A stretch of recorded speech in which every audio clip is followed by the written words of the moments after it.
بادشاہ وقت نے لیلا کو دربار میں بلایا، اور چونکہ بڑا شہرہ تھا، یہ جو مجنو جو تھا یہ شہزادہ تھا باقاعدہ، لیکن ہوش و حواس باختہ ہو گئے، بس محبت کا ایسا جنون چڑھا کہ اصلی نام بھی جاتا رہا۔ تیری محفل میں آ کے بدنام ہوئے، نگاہ زمانہ میں بے نام ہوئے، تو نے وعدہ کیا بچھڑیں گے نہ ہم، تیرے ہی ہاتھوں سے نیلام ہوئے، تشخص مٹ گیا، پہچان مٹ گیا، نام ہی مٹ گیا۔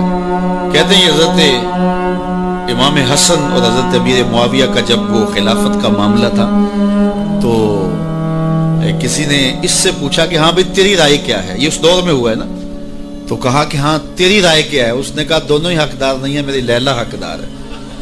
تو کہا آنتا مجنون، تو کہیں پاگل تو نہیں ہو گیا؟ تو اس سے اس کا نام مجنون پڑ گیا، تو مجنون نام پڑ گیا۔ نام تو کیس تھا اس کا، لیکن نام بھی مٹ گیا، تشخص بھی مٹ گیا، پہچان بھی مٹ گیا، شہزادہ ہو کے گلیوں میں رل گیا، نام بھی باقی نہ رہا۔ اللہ اکبر۔ تو خیر بڑی دعائی تھی، تو خلیفہ وقت نے دربار میں لیلا کو بلا لیا کہ تیرے حسن میں کون سا جادو ہے کہ تو نے ایک شہزادے کو حواس باختہ کر دیا، اس کو اپنی ہوش بھی نہیں رہی ہے، مجھے تو تیرے میں کوئی خوبی نظر نہیں آ رہی۔ گفت لیلا را خلیفہ کان توئی، کس تو مجنو شد پریشان و غوی، از دیگر خوباں تو افزون ایستی، باقی عورتوں سے تو کوئی انوکھی تو ہے نہیں، تیرے سے زیادہ حسین تو میری لونڈیاں ہیں۔ گفت خامش جو تو مجنو نیستی، لیلا نے کہا بادشاہ چپ کر جا، تو کوئی مجنو تو نہیں، میں تمہیں خوبصورت نظر آؤں، تو کوئی مجنو ہے؟ دیدائے مجنو اگر بودے تو را، از دو عالم بے خطر بودے تو را، تیری آنکھ مجنو والی ہوتی پھر تو مجھے دیکھتا، تو ہوش دارو لیک مجنو بے خودست، در طریق عشق بیداری بدست، تو ہوش والا ہے اور مجنو ہوش کو چھٹی دے کے آیا، اور اس کوچے میں جو ہوش کی پونجی لے کر آئے اسے سودا نہیں ملتا۔ اللہ اکبر۔ یہاں ہوش گوا کے آنا پڑتا ہے، اس لیے تجھے میں کیسے خوبصورت دکھائی دوں؟ تو رومی سے نتیجہ نکالتے ہیں، اگر لیلا کو دیکھنا ہو تو مجنو کی آنکھ چاہیے، اور اگر مصطفیٰ کو دیکھنا ہو تو ابو بکر کی آنکھ چاہیے،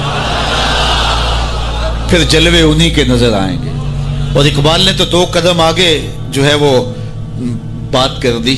اقبال کہتا ہے مانائے حرفم کنی تحقیق اگر، بنگری با دیدائے صدیق اگر، قوت قلب و جگر گردد نبی، از خدا محبوب تر گردد نبی۔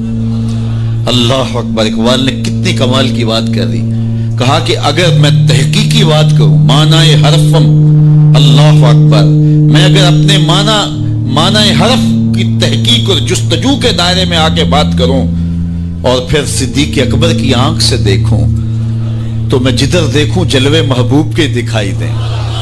اور اگلی بات کر دی، اور اس کی مجھے تشریح کرنی پڑے گی اگر جو ہے وہ اس کا میں ترجمہ کروں، از خدا محبوب تر گردد نبی۔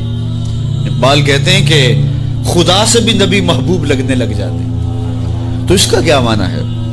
تو اس پر بہت کچھ کہا جا سکتا ہے، لیکن سادہ اس کا مفہوم یہ ہے کہ خدا کی چوکھٹ تک رسائی نصیب ہوتی ہے تو پھر بھی شکریہ نبی کا ادا کرنا پڑتا کہ آپ نہ ہوتے تو یہ در بھی نہ ملتا، یہ دہلیز ملی تو آپ کی وجہ سے ملی نا۔ اسی لیے سجدہ کر کے، رکوع کر کے، قیام کر کے، سب کچھ کرنے کے بعد پھر ہاتھ باندھ کے کہا السلام علیکہ ایھا النبی، اے محبوب تمہارے اوپر سلام ہو جس نے مالک کی دہلیز دکھائی، جنہوں نے مالک کی چوکھٹ دکھلائی، ورنہ آج بھی اندھیروں میں بھٹک رہے ہوتے اگر آپ تشریف فرما نہ ہوتے۔ نہ خرد کی روشنی تھی، نہ نظر کی، نہ جنوں کی آگہی تھی، تیری رہبری سے پہلے یہ جہاں جہاں نہیں۔ تو زندگی کا حسن ملتا کیسے؟ ہمیں خدا تک آشنائی ملی ہے حضور کے صدقے سے۔ اللہ اکبر۔ فیض پہنچا اے رضا احمد پاک کا، اعلی حضرت بولے فیض پہنچا اے رضا احمد پاک کا، ورنہ ہم کیا جانتے خدا کون ہے۔ پہچان ہوتی، انسان کی نظر تو دیکھ کے مانتی نا، دیکھ کے، چھو کے، پکڑ کے، سن کے، اور ایسی ذات کو مان لیا جو دیکھی بھی نہیں جا سکتی، جس کو سنا بھی نہیں گیا، جس کو چکھا بھی نہیں جا سکتا، جس کو چھوا بھی نہیں جا سکتا، اچھا جس کو سوچا بھی نہیں جا سکتا۔ تو دل میں تو آتا ہے سمجھ میں نہیں آتا، میں جان گیا بس تیری پہچان یہی۔ ایک ایسی ذات پر کہ جو فہم و ادراک کی حدود سے بھی بڑا ہو، عقل و خرد سے بھی بالا ہو، سمجھ سے بھی اونچی ہو، اور کوئی مثل بھی نہ دی جا سکے، مثال بھی نہ دی جا سکے، کوئی مثل ہو تو مثال دیں، لیسا کمثلہ شیء، اس کی مثل تو کوئی چیز ہی نہیں ہے، تو کیسے مثال دیں؟ تو پھر سمجھیں کیسے؟ سمجھ سے بھی بڑا ہے، بلکہ علم کلام کے لوگوں نے کہا جو چیز سمجھ میں آ جائے اس کی بھی نفی کر دو، وہ خدا نہیں ہو سکتا، سمجھ سے بھی بڑا ہے، پھر مان کیسے لیں؟ اللہ اکبر۔ انسان کی تو عادت ہے کہ وہ دیکھ کے مانتا ہے۔ قوم موسیٰ نے کہا نا لَن نُؤْمِنَ لَكَ حَتَّى نَرَى اللَّهَ جَهْرًا، ہم دیکھیں گے تو مانیں گے، دیکھیں گے تو نہیں مانیں گے۔ تو انسان کی عادت، اقبال نے بھی کہا خو کرے پے کرے محسوس تھی انسان کی نظر، بن دیکھے خدا کو پھر کوئی مانتا کیوں کر۔ انسان کی نظر محسوسات کی عادی ہے، دیکھتا ہے تو پھر مانتا ہے۔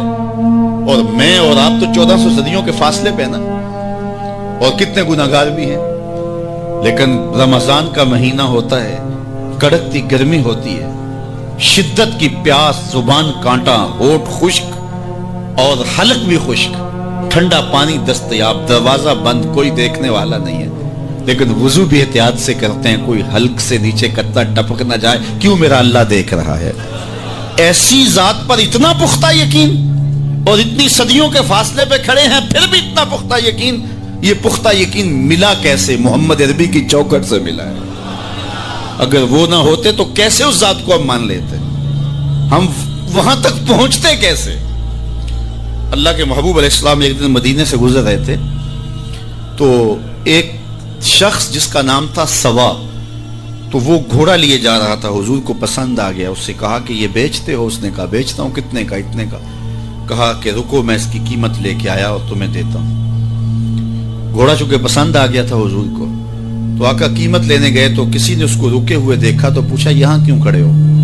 اس نے کہا مسلمانوں کے نبی سے اس گھوڑے کا سودا ہو گیا تو وہ قیمت لینے گئے۔ اس نے کہا مجھے زیادہ پیسوں سے دے دو، تو اس نے کہا میں تو یاد سودا کر چکا ہوں۔ اس نے کہا کہ کوئی گواہ تھا؟ کہا نہیں۔ کہا مکر جانا۔ اس کو پیسوں کی لالچ آ گئی، اس نے کہا ٹھیک ہے حضور، اتنے میں قیمت لے کے پہنچ گئے۔ تو اس نے کہا میں نے تو آپ سے سودا کوئی نہیں کیا۔ حضور نے کہا ابھی تو سودا ہوا ہے۔ وہ کہنے لگا میں نے سودا کوئی نہیں کیا۔ لوگ بھی اکٹھے ہونے لگے، ہجوم بن گیا۔ اب حضور کہے میں نے گھوڑا خریدا ہے، وہ کہے میں نے بیچا نہیں۔ اب جب لوگوں کا ہجوم بنا تو لوگوں کے ہجوم کا بھی ایک پریشر ہوتا ہے۔ تو اس نے کہا کہ اگر بات لوگوں پہ چلی گئی تو صادق بھی یہ ہیں، امین بھی یہ ہیں، تو لوگ تو انہیں سچا کہیں گے۔ اس نے کہا اچھا مجھے یہ بتائیں کہ جب دو آدمیوں کے مابین یوں نزاع بن جائے تو اس میں تصفیہ کی صورت کیا ہوتی ہے آپ کی شریعت میں؟ تو حضور نے فرمایا میری شریعت تو کہتی ہے کہ جو مدعی ہے وہ گواہ لائے، والیمین علی من انکر، جو انکار کرتا ہے وہ قسم دے دے۔ اس نے کہا پھر ٹھیک ہے، آپ کا دعویٰ ہے کہ آپ نے گھوڑا خریدا ہے تو پھر آپ گواہ دیں، اور اگر آپ کے پاس گواہ نہیں ہے تو پھر میں قسم دے دیتا ہوں۔ جھوٹ اس نے پہلے بول لیا تھا، قسم دینا اس کے لیے مشکل نہیں تھا، اور اس کو یہ بھی پتا تھا گواہ کوئی نہیں۔ تو اس نے کہا جناب آپ گواہ لے آئیں، آپ گواہ پیش کر دیں تو میں گھوڑا دے دیتا ہوں جس قیمت پہ آپ بتا رہے ہیں، اور اگر آپ کے پاس گواہ نہیں ہے تو پھر میں قسم دے دیتا ہوں۔ اب بھری بزم تھی، لوگوں کا ہجوم تھا، اور اس نے ایک ایسی بات کی۔ قبل اس سے کہ کچھ دیر گزرتی، حضرت حذیفہ رضی اللہ تعالیٰ عنہ، حذیفہ بن یمان الانصاری رضی اللہ تعالیٰ عنہ آگے بڑھے اور کہا کہ گواہی مانگتا ہے؟ اس نے کہا جی میں گواہی مانگتا ہوں۔ تو کہا میں گواہی دیتا ہوں، جتنے میں حضور نے بتایا اتنے میں سودا ہوا ہے اور حضور نے گھوڑا خریدا ہے۔ اس نے کہا جی ٹھیک ہے مجھے پیسے مل گئے اور ٹھیک ہے میرا مطالبہ پورا ہو گیا، گواہی چاہیے تھی، درکار تھی گواہی مل گئی۔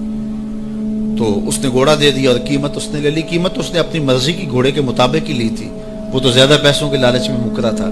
تو خیر اس کو راستہ نکلنے کا مل گیا، تو اس نے کہا جی ٹھیک ہے جی، گھوڑا اس نے حضور کو دے دیا اور قیمت اس نے خود لے لی۔ تو حضور علیہ السلام جب چلنے لگے، لوگ ہٹنے لگے، تو حضور نے حضرت حذیفہ رضی اللہ تعالیٰ عنہ کو اشارے سے قریب کیا اور کہا کہ تم نے گواہی دی، تم تو موقع پہ موجود ہی نہیں تھے، تو تم نے گواہی کیسے دی؟ تو حضرت حذیفہ رضی اللہ تعالیٰ عنہ نے کہا حضور گھوڑا کیا ہے، آپ کے کہنے پہ تو ہم نے رب کی گواہی دے دی، ہم نے رب کو دیکھا تھا، آپ نے کہا نہ ہے تو ہم نے مان لیا، تو یہ گھوڑا کیا ہوتا ہے؟ تو حضور نے آپ حضرت حذیفہ کا ہاتھ پکڑ کے فضا میں بلند کیا اور لوگوں کو کہا جانے والوں رک جاؤ. لوگ ٹھہر گئے. کہا کسی عدالت کو کچہری میں گواہ کی ضرورت ہو تو میری شریعت 2 گواہ مانگتی ہے، لیکن جہاں میرا خزیمہ ہوگا، ہاں حذیفہ نہیں، خزیمہ بن ثابت انصاری رضی اللہ عنہ، جہاں میرا خزیمہ ہوگا وہاں ایک کی گواہی 2 کے قائم مقام ہوگا. فیض پہنچا اے رضا احمد پاک کا، ورنہ ہم کیا جانتے خدا کون ہے. میں اگر خدا سے ملنا چاہوں تو مجھے بتاؤ نہ کہ میں کدھر جاؤں. شرق کو جاؤں، غرب کو جاؤں، شمال کو جاؤں، جنوب کو جاؤں، نیچے سوراخ کروں، اوپر سیڑھی لگاؤں، کدھر جاؤں. میں آپ سے ملنا چاہتا ہوں تو میں شرق کی جانب سفر کروں گا. آپ مجھ سے ملنا چاہتے ہیں تو غرب کی جانب دوڑیں گے. لیکن میں خدا سے ملنا چاہتا ہوں، وہ تو جہتوں سے پاک ہے، وہ تو سمتوں سے پاک ہے. تو اس کو ملنا چاہوں تو بتاؤ کدھر جاؤں. اللہ اکبر. آئیے ذرا قرآن کا اسلوب دیکھیے. وَإِذَا سَأَلَكَ عِبَادِي أَنِّي فَإِنِّي قَرِيبٌ. حبیب میرے بندے تیرے پاس آ کے میرا پوچھتے ہیں. بندے میرے ہیں، مجھے ڈھونڈتے ڈھونڈتے تیرے پاس آ گئے اور تیرے پاس آ کے پھر میرا پوچھنے لگے. فَإِنِّي قَرِيبٌ. ان آنے والوں کو بتلا دیجئے کہ میں دور نہیں ہوں، نیڑے ہی. فا تاقیبیہ کے بعد علماء تفسیر نے لکھا کہ کل مقدر ہے، یہاں کل ماننا پڑے گا. فَإِنِّي قَرِيبٌ اے فَقُلْ إِنِّي قَرِيبٌ. ان کو کہہ دیجئے کہ وہ دور نہیں، آگے ہو تو مل جائے گا. یہ ہے ترجمہ کل کے مقدر ماننے سے. لیکن صوفیہ فرماتے ہیں کل کو مقدر ماننے کی ضرورت ہی کیا ہے، بات ہی سیدھی ہے. حبیب میرے بندے مجھے ڈھونڈتے ڈھونڈتے تیرے تک آ گئے، تو محبوب جب تیرے تک آ گئے میں پھر بھی دور ہوں. میرے بندے جب مجھے ڈھونڈتے ڈھونڈتے تیرے تک جو آ گئے ہیں تو محبوب تیرے تک آگے ہیں تو میرے تک آگے. یہ تیرے پاس آ کے پھر میرا پوچھ رہے ہیں. خضر بتلائے تو کیوں کر بتلائے، اگر ماہی پوچھے کہ دریا کہاں، اگر مچھلی چھلانگ لگا کے غوطے کھا کے پھر پوچھے کہ دریا کدھر ہے تو خضر کیا بتائیں گے اسے. محبوب تیری گلی میں آ کے میرا پوچھتے ہیں، جو تیرے پاس آگے وہ میرے پاس آگے، چونکہ تیرے تک پہنچنا ہی تو میرے تک پہنچنا ہے. اور میرے امام پھر بولے بخدا خدا کا یہی ہے در، نہیں اور کوئی مفر مکر، جو وہاں ہو یہیں آ کے ہو، جو یہاں نہیں وہ وہاں نہیں. وہی لا مکان کے مکی ہوئے، سر عرش تخت نشیں ہوئے. یہ نبی ہیں جس کے ہیں وہ مکان، وہ خدا ہے جس کا مکان ہے. تو کہا اگر خدا تک پہنچنا ہے تو مصطفیٰ تک جانا ہوگا، بس یہی راستہ خدا تک پہنچتا ہے. اللہ اکبر. تو حضرت عیسیٰ علیہ السلام نے فرمایا لوگوں میں جا رہا ہوں اور میرے بعد اب وہی آئے گا جس کا نام محمد ہوگا. تو ایک حواری اٹھ کے کھڑا ہو گیا اور کہنے لگا کہ حضرت جس کے قصیدے آپ بھی پڑھ رہے ہیں کیا وہ آپ سے بھی افضل ہوگا. تو سنو حضرت عیسیٰ نے کیا جواب دیا. آپ کے سینے میں ٹھنڈ پڑ جائے گی. ویسے تھوڑی سی تقریر میں اور کروں گا لیکن میں یہی بھی چھوڑ دوں تو آپ ناراض نہیں ہوں گے، اس لیے کہ بات اتنی ہے کہ پورا سال آپ پر نشہ طاری رہے گا. اللہ اکبر. کہا حضرت جس کے قصیدے آپ بھی پڑھ رہے ہیں کیا آپ سے بھی افضل ہوگا. تو سنو حضرت عیسیٰ نے کیا جواب دیا. انجیل برنباس میں آج بھی یہ لفظ موجود ہے. تو حضرت عیسیٰ علیہ السلام نے کہا افضل ہونے کی بات کرتے ہو، وہ تو اتنی عظمتوں کا حامل ہے، اگر اس کے نالین کے تسمے کھولنے کی سعادت ابن مریم کو مل جائے تو یہ بھی مقدر کی بات ہے، یہ بھی بخت کی بات ہے کہ ان کے نالین کے تسمے کھولنے کی سعادت مل جائے. تو دنیا منتظر رہی، زمانہ انتظار کرتا رہا.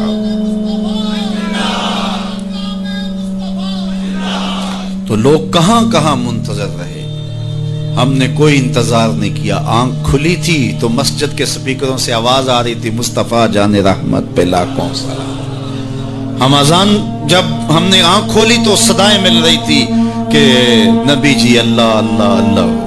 تو ہم کتنے خوش نصیب ہیں، کتنے بخت والے ہیں کہ ہمیں آغوش مادر میں حضور کا نام مل گیا، کوئی انتظار ہی نہیں کرا. اقبال کتنے فخر سے کہا کرتے تھے نام تو از پدر آموختم. حضور آپ کا نام میں نے اپنے باپ سے سنا تھا، آپ کا نام میں نے اپنے باپ سے سنا تھا، آپ کے درود کی لوری اپنی ماں سے سنی تھی، اپنی بہن سے حضور کا پیار سنا. تو یہ ہمیں میسر آیا. خوش نصیب ہیں ہم لوگ کہ ہمیں یہ دور ملا. ہاں ایک ہمیں افسوس ہوتا ہے کہ کبھی حضور کے دور میں ہوتے وہ لمحے میسر آتے، لیکن میرے آقا جانتے تھے میرے امتی بعد میں تڑپیں گے. حضور نے جو ہے وہ ہمیں آنے والوں کو تسلی دیتے ہوئے اتنی خوبصورت بات کی. ایک دن صحابہ بیٹھے تھے, فرمایا طوبی لمن رآنی وآمن بی وطوبی سبع مرات من لم یرانی وآمن بی. فرمایا صحابہ تمہیں مبارک ہو, تم نے مجھے دیکھا اور میرے اوپر ایمان لائے. اور فرمایا انہیں 7 مبارکیں ہوں جنہوں نے نہیں دیکھا ہوگا پھر بھی ایمان لائیں گے. نفس ایمان کی حضور نے 7 مبارکیں دی. طوبی لمن رآنی وآمن بی وطوبی سبع مرات من لم یرانی وآمن بی. تو کہا انہیں 7 مبارکیں ہوں جنہوں نے دیکھا بھی نہیں پھر بھی نام پہ تڑپ رہے ہوں گے. اللہ اکبر, نام سن کے جان مارنے کے لیے تیار ہوں گے. حضور کا نام آتا ہے, آنکھوں میں آنسو آ جاتے ہیں, دل تڑپتا ہے. کیا کیفیات باطن ہوتی ہیں. تو یار یہ کوئی چھوٹی دولت ہے؟ حضور کا نام سن کے یہ کیفیت نصیب ہو جائے, یہ ان کے پیار کی علامت ہے. پیار ہوتا ہے تو آنکھوں میں آنسو آتے ہیں, اور جہاں آنسو ہوتے ہیں وہاں رحمتیں ہوتی ہیں.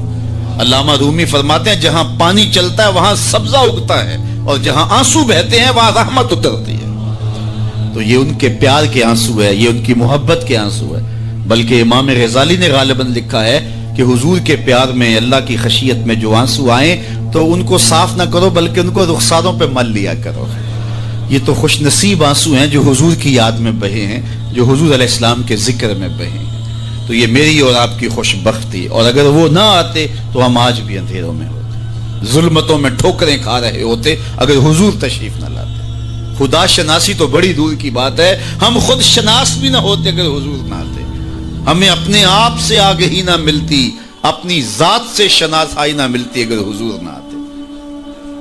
ورنہ دیکھیے کہ آج کتنے لوگ عقل و بینش, فہم و ادراک میں کتنے آگے ہیں, لیکن کیا انہیں حضور کا در نہیں ملا تو کیا وہ آج آشنائی رب سے اور آشنائی ذات سے مالا مال ہیں؟ کتنے لوگ ہیں PhD ڈاکٹر ہیں لیکن بتوں کے آگے ہاتھ جوڑے اپنی حاجتیں ان کے سامنے پیش کر رہے ہیں. ان کی عقل و فہم, ان کی عقل و بینش, ان کی ڈگریاں انہیں نہیں بتا رہی کہ اپنے بدن پہ بیٹھی مکھی بھی نہ اڑا سکے میری ضروریات کے کفیل کیسے ہو سکتے ہیں, لیکن آگے کھڑے ہوئے ہیں. اللہ اکبر. لیکن دوسری جانب میں ایک مثال دیا کرتا ہوں. میں ایک بچپن میں ایک چیز دیکھی کہ ہماری مسجد میں ایک بچہ اپنے پینچے کو مل مل کے دھو رہا تھا.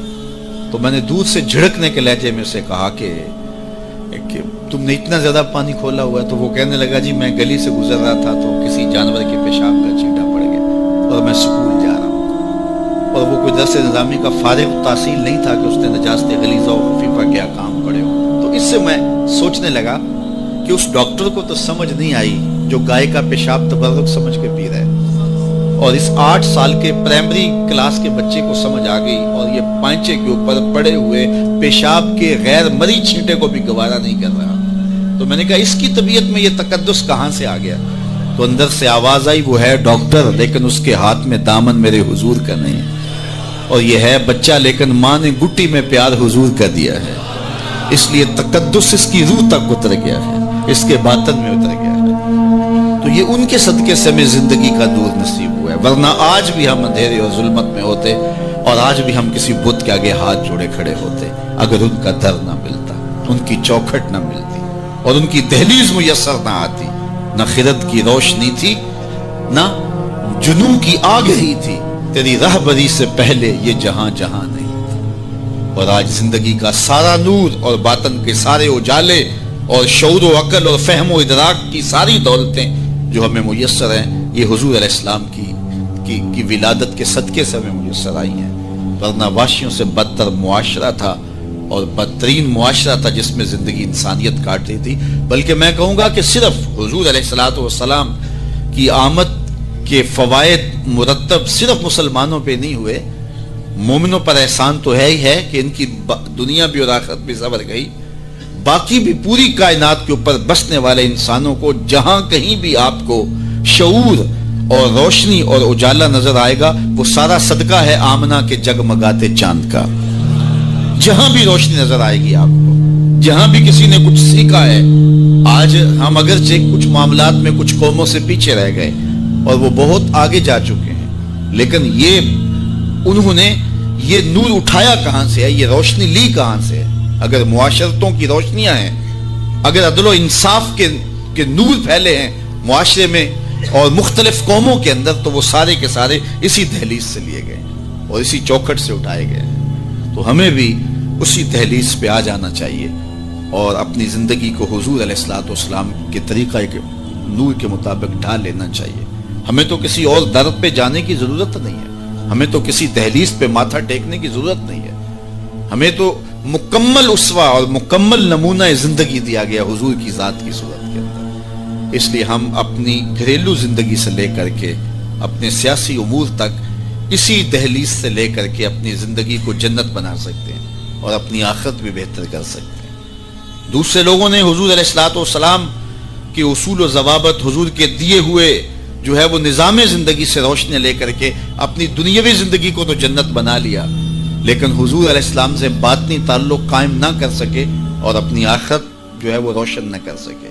اور ہمارا تو حضور سے باطن کا ربط ہے، حضور سے دل کا تعلق ہے.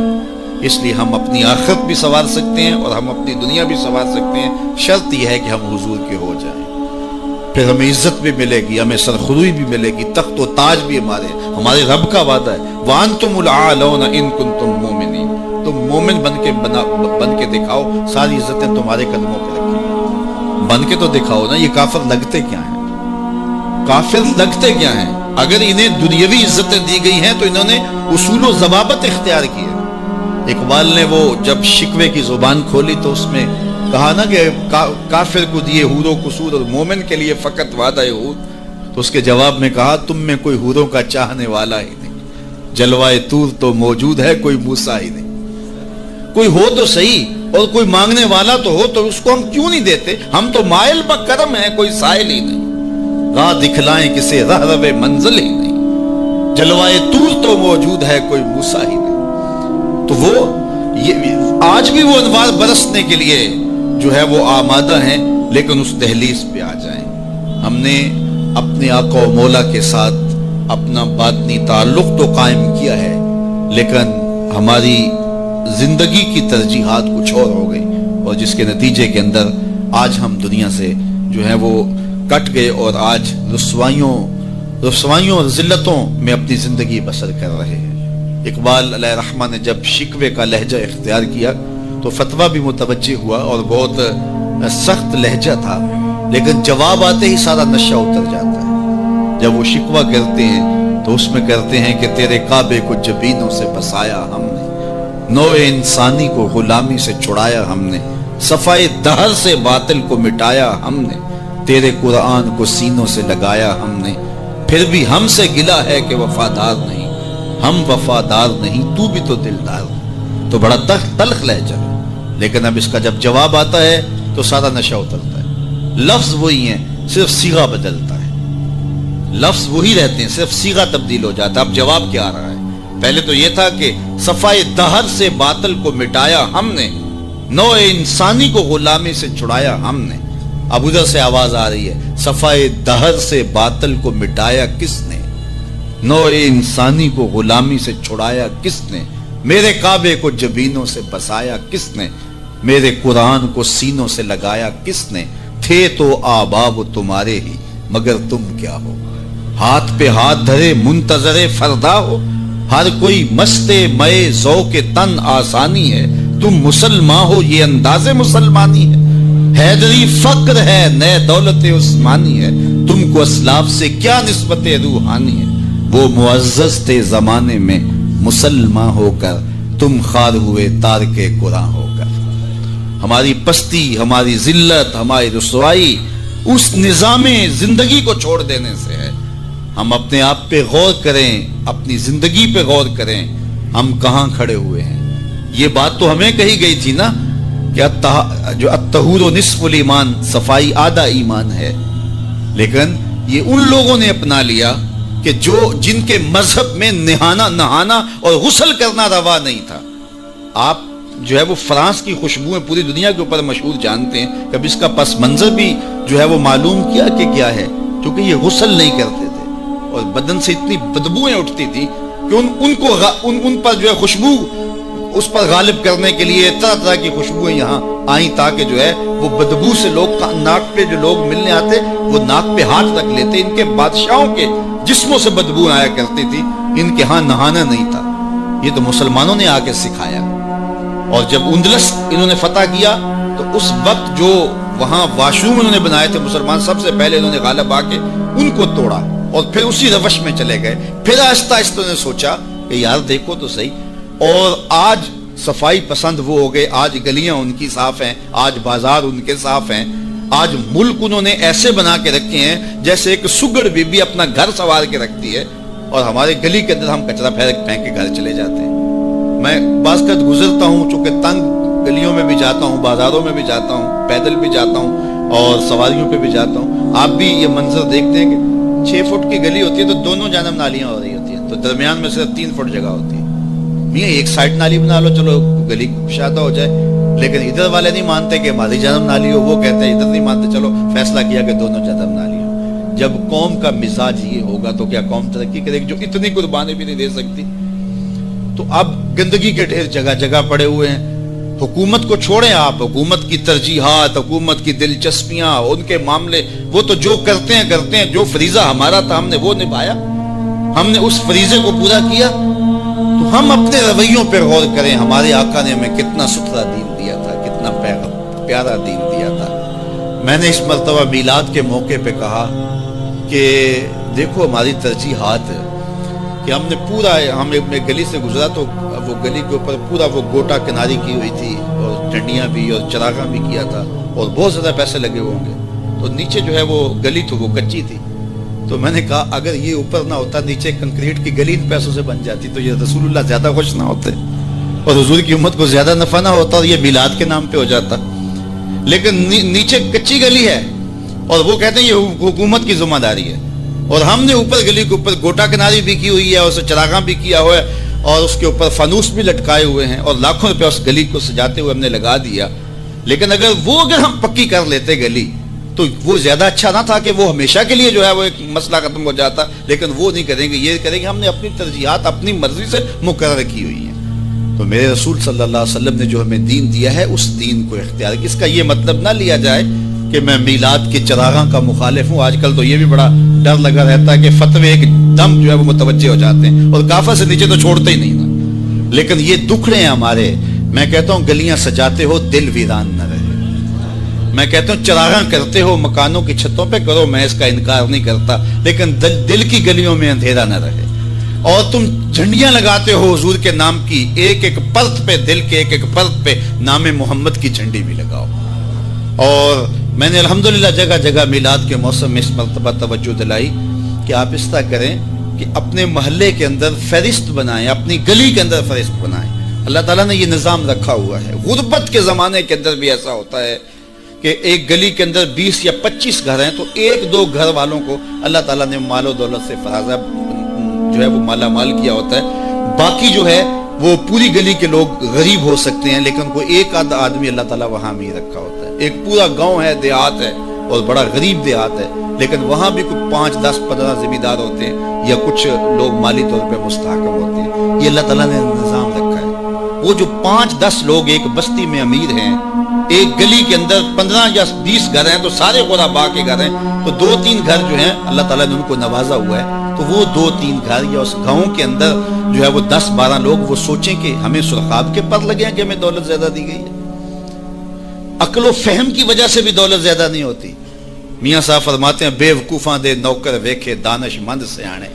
ایسا بھی ہوتا ہے. یہ اللہ کی تقسیم ہے, وہ جس کو عطا کر دے. تو اب جس کو دولت زیادہ دی گئی ہے وہ سوچے کہ مجھے کیوں زیادہ دی گئی. علماء نے کہا کہ جس کو کوئی زیادہ فراوانی دی گئی ہے اس کا جو ہے وہ مثال کے طور پہ وہ کہتے ہیں کہ جو گائے ہے اور بھینس ہے اس کا دودھ اس کے بچے کی ضرورت سے زیادہ ہوتا ہے تو باقیوں کے لیے بھی حلال قرار دیا گیا کہ وہ نفع پہنچائے.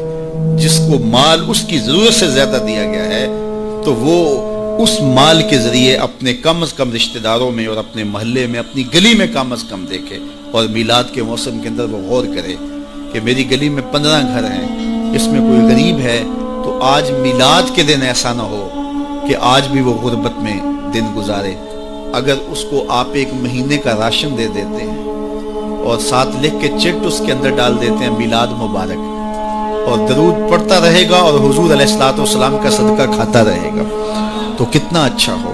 تو یہ وہ چیزیں ہیں جس کی طرف ہمیں توجہ کرنی چاہیے، اور میں سمجھتا ہوں کہ حضور علیہ السلام کی محبت سے معاشرے کے دکھ جو ہیں وہ سمیٹے جا سکتے ہیں۔ آقا کریم علیہ الصلوۃ والسلام نے محبت سے ہی معاشرت کو جو ہے وہ اپنے قریب کیا، اور لوگ ایمان کی دولت سے مالا مال ہو گئے۔ وہ ایک بچہ آیا نا اپنی ماں کے لیے لباس لینے کے لیے، اور پہلے وہ گیا اپنے چچا کے پاس، اس کی ماں بیوہ تھی اور اس کا لباس پھٹ گیا تھا، اور وہ اپنے چچا کے پاس گیا تو اس نے دتخار دیا۔ اللہ اکبر، فذالک الذی یدعو الیتیم، یہ قرآن نے بتایا کہ یہ وہ بد نصیب لوگ ہیں جو یتیموں کو دھکے دیا کرتے ہیں۔ تو وہ ماں نے اس کو روکا تھا، بیٹا نہ جانا، تاریخ خیرب پڑھے، ماں نے کہا تھا بیٹا نہ جانا، لیکن اس نے کہا کہ تیرے بدن کے اوپر جو لباس ہے وہ بھی پھٹ گیا ہے اور جگہ جگہ سے جسم جھلک رہا ہے، تو میں اپنے چچا سے آپ کے لیے لباس لے کے آتا ہوں۔ پھر جو رویہ اس نے اختیار کیا تو واپس روتا ہوا آ رہا تھا، تو کسی نے راستے نے پوچھا کہ کیا ماجرا ہوا؟ اس نے کہا چچا کے پاس گیا تھا ماں کے لیے لباس لینے، اس نے تو لا کے بھیج دیا۔ اللہ اکبر۔ تو اس نے کہا کہ جا سین حرم میں محبت نام کا ایک شخص بیٹھا ہوا ہے، اگر تو اپنا دکھڑا اس کے سامنے پیش کرے تو وہ امید ہے تمہیں رد نہیں کریں گے، لیکن سن لے ان کا دین کوئی اور ہے۔ اللہ اکبر۔ اپنے ماں کے پاس آیا تو ماں کو کہا کہ چچا نے تو لا کے بھیج دیا، لیکن آپ کی حالت مجھ سے دیکھی نہیں جا رہی۔ بچہ ابھی شعور کی منزلوں میں قدم رکھ رہا تھا، پہلے بہت چھوٹا تھا، اب اس کے اندر ایک جذبات تھے بچے کے اندر۔ تو ماں نے کہا کہ بیٹا نہیں، ان کے پاس نہیں جانا، سنا ہے کہ وہ جو ان سے ملے دین دھرم چھین لیتے ہیں اس کا۔ اللہ اکبر۔ تو حضور علیہ الصلوۃ والسلام کے پاس جانے سے ماں روکنے لگی، لیکن بچے نے کہا کہ امی میں پکا رہوں گا، بتوں کا وفادار رہوں گا، تم اس ٹینشن کو، اس پریشانی کو چھوڑ دو۔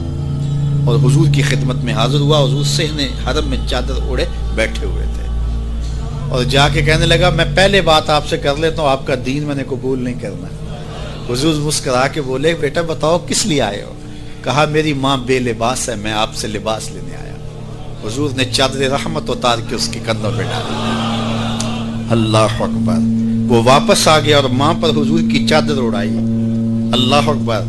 اور ماں نے کہا کہ بیٹے اس نے اپنا دین تو نہیں تجھے دیا؟ کہا نہ، میں نے پہلے کہہ دیا تھا تیرے دین نہیں مانوں گا۔